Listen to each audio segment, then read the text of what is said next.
So a lot of people seem to have trouble climbing the spiral abyss.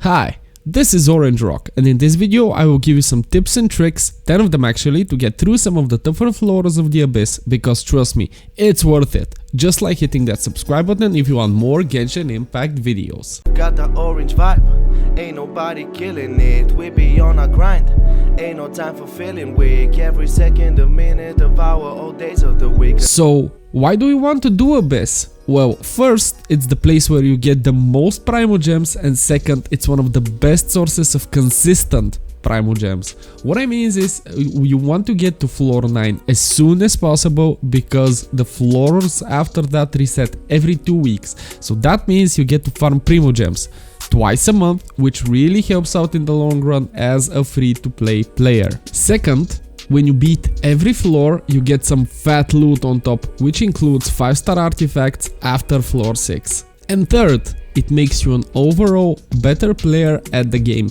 You will master stamina and energy efficiency, learn all the enemy patterns and increase your reaction speed. After a certain floor, one hit could literally mean Tuttofinity for you and your party, so in order to progress, you have to get good. So how do you beat it? Well, it all starts with making the parties. The trouble usually starts at floor 5, where you need 2 teams. But don't worry, that doesn't mean you have to make a second team and keep your field one intact. Split your team, add in the corresponding counter to the fight and get that W. You have all the heroes you need, just bring them out to cast their one spell to melt a shield and switch back to your main heroes. You will also need a healer. In both parties, you should already have 2 healers in your cast of characters. Barbara and Well both provide excellent support and use items that you otherwise wouldn't want on your main heroes, with main stats such as HP % and defense % respectively. And the next one is flex characters. So flex characters are the characters that you put into your Abyss party but you otherwise don't use on the field or any of the domains yet. For example, Kaya becomes a very useful character after floor 9, as well as in the domain Hidden Palace of Zhou formula. And next we're gonna talk about investment. It's not a bad idea to throw a few blue books to some of the flex characters you use most often, as well as some purple gear you're not using right now, just to give them that bit of survivability to take a hit or two. For example, I've invested a bit into my Kayas, as he's been very useful versus a lot of the F2P big guys that go Super Saiyan. 2 hits of his E and those shields are down. So what comes next is floor 9 and forward. So from this point on, all your main characters need to have somewhat adequate equipment. What you need to have is 2 main DPS characters, as well as 2 decently geared support units. Your healers should have some levels on their artifacts. Pushing forward from here also means a lot of strategy and skillful play, but the floors feel entirely doable even after floor 9 at around AR 35-36.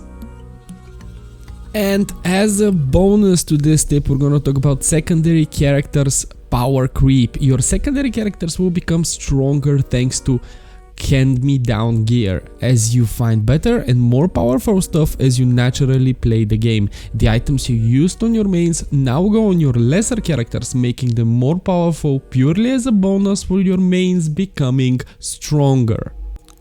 And the next tip is going to be about planning accordingly when first tackling fights. Carefully read what the bonuses are and what you're going to be facing. You don't need to go in blind. See the fight in your head and adjust your team appropriately. It's literally... It's free real estate. And the next tip coming at you is going to be about making teams for specific chambers. So once you beat the stage at 3 stars, you don't need to worry about the rank going down. What this means is you can make counter teams aimed at beating chamber 2 and chamber 3. This way you can clear all the floors for maximum primo efficiency. Also, take only this chamber bonus at the start when needed. And tip number 8 is going to be about taking your time. Rome wasn't built in a day, and neither was the Abyss Corridor. Keep coming back to the spiral abyss whenever you've done everything for the day. Try to make it a habit to come back and keep trying. Keep pushing higher and higher, at least until you get to floor 9. It's free to try after all. And the second to lap tip is going to be never give up. Seriously guys, keep shuffling the teams around, experiment with the units you have, don't be afraid to try different stuff. It took me almost 3 days to beat floor 10. It took the right composition, the correct rotations on my spells, as well as perfectly timing dodges in the last stage to beat it. So keep going at it, consider it like a Dark Souls boss. Feels unfair, but you know you can win the fight. And for the final tip of the day, it's as always our final tip: become a part of the community.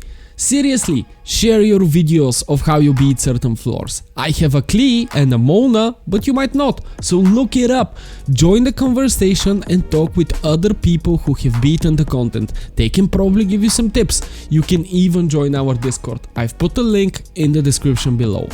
And that was it guys. 10 tips to help you climb the floors of the Spiral Abyss even as a free-to-play. Thank you for watching. Click those like and subscribe buttons for more Genshin videos. This has been Orange Rock and I'll see you guys next time. Peace! Oh, I also stream on twitch.tv/OrangeRockTV every Monday, Wednesday and Friday from 6 PM GMT if you wanna check me out. What up?